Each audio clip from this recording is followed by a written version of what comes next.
এখন হিউম্যানিটিসে দুই রকম, আমাদের দেশে একরকম আর ইউরোপ আমেরিকা আরেক রকম। ইন্ডিয়াতে যিনি অ্যাটম বোমা আবিষ্কার করছেন তারা প্রেসিডেন্ট করছে, যদিও মুসলমানরা অনেক ঘাত প্রতিঘাত ওখানে থাকে, যে অন্তত এই গভর্নমেন্ট একটা বড় হাসপাতালের খোলার জন্য উদ্যোগ নিবে বা দুটো মেডিকেলের হাতে নিয়ে বলবে যে এগুলি ওয়ার্ল্ড স্ট্যান্ডার্ড করি। ইসরায়েল তার পার্শ্ববর্তী দেশ যতটা যাদের সাথে তার একটু ভেজাল আছে সবাইকে আক্রমণ করছে, ইয়েমেনে করছে, কাতারে করছে, কাতার তো ফ্রেন্ডলি নেশন ছিল, সেখানে পর্যন্ত করেছে, ইরান তো করছেই, হ্যাঁ, আর হুমকি দুমকি করছে, আরও সিরিয়ার তো আগে হইতে করছে। হিসাব করে সবাইকে একে একে একে অনেককে আক্রমণ করে কুফেকাত করছে। আর গত 1-1.5 বছরে তো আপনার গাজাতে এখানে শুধু ডেইলি লোক মারতেছে। মানুষ খাওয়ার জন্য দাঁড়াইয়েছিল, খাওয়ানোর জন্য, রিলিফ নেওয়ার জন্য, সেখানেও মানুষ মেরে ফেলছে। এখন হিউম্যানিটিসে দুই রকম, আমাদের দেশে একরকম আর ইউরোপ আমেরিকা আরেক রকম। ওরা যখন যেটা ডিফাইন করবে সেটা হিউম্যানিটি। ওখানে হিউম্যানিটি হয়েছে আপনার খাদ্যের জন্য দাঁড়াই থাকবেন, হ্যাঁ, ওখানে গুলি করবেন, এটাই ওখানে মানবতাবোধ। আর অন্যখানে ঝড় তুফান হয়েছে, আর সেখানে ঝড় তুফানের মানুষকে, ফ্লাডের মানুষকে আপনি সাহায্য করতেছেন, সেইটা হচ্ছে আরও কোনো মানবতাবোধ বা হিউম্যানিটি। এখন ইউরোপ এবং আমেরিকা যেটা ডিফাইন করবে সেটাই হিউম্যানিটি।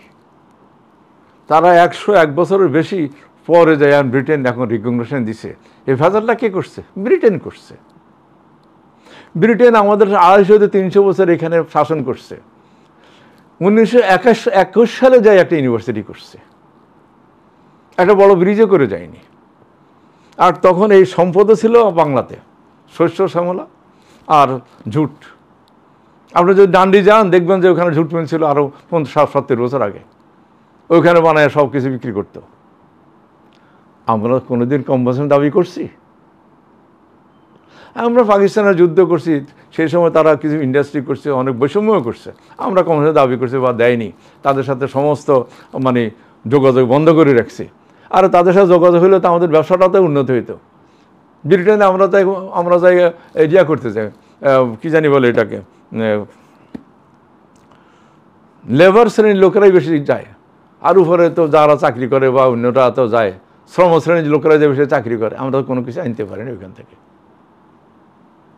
এখন ব্রিটেনে 300 বছর শাসন করে গেছে, নানাভাবে আমার জটিলতা সৃষ্টি করে গেছে, আমার জন্য কোনো ক্লেইমও করিনি।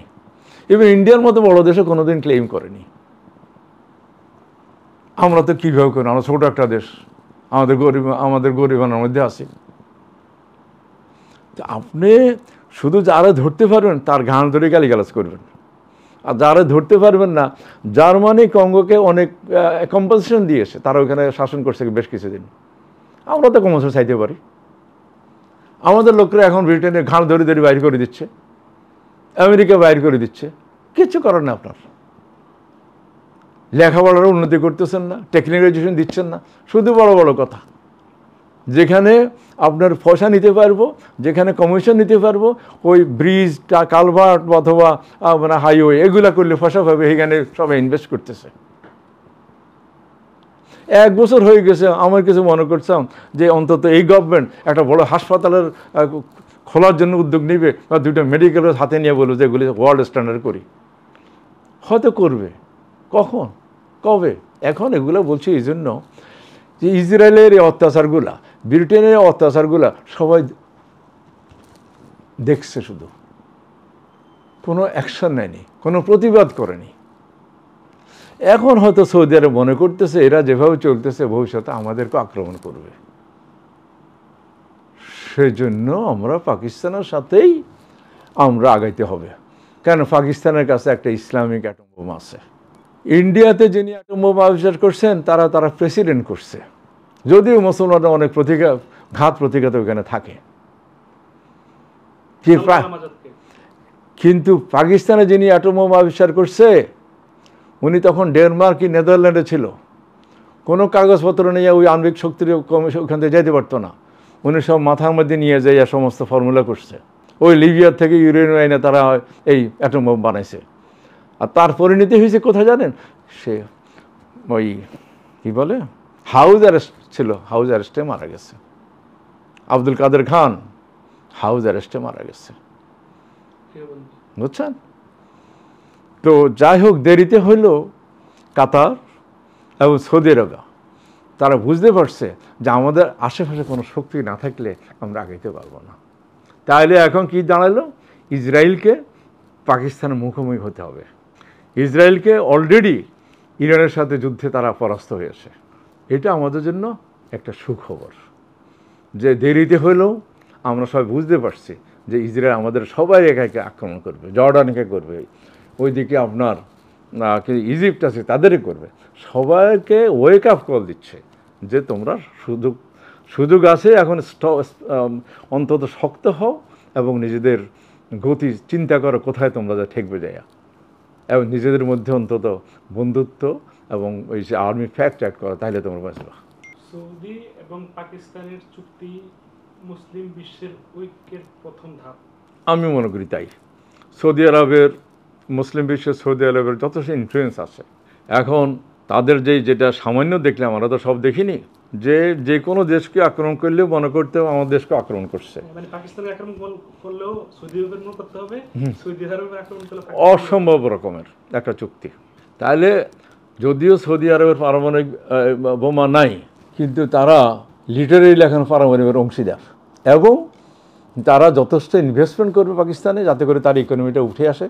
আমি মনে করি যে বহুদিন পরে পাকিস্তানের প্রাইম মিনিস্টার বা যারা কলাকুশলী তাদের যে ফরেন মিনিস্টার এখানে আসছে, দেখেন তারা আমাদের সাথে খাতির জন্য আমাদের এখানেও কমার্স মিনিস্টার আসছে, ফরেন মিনিস্টার আসছে, উনি আবার ডেপুটি প্রাইম মিনিস্টার, এবং এরাই এই কাণ্ডটা ঘটাইছে সৌদি আরবের সাথে। এটা একটা পজিটিভ দিক।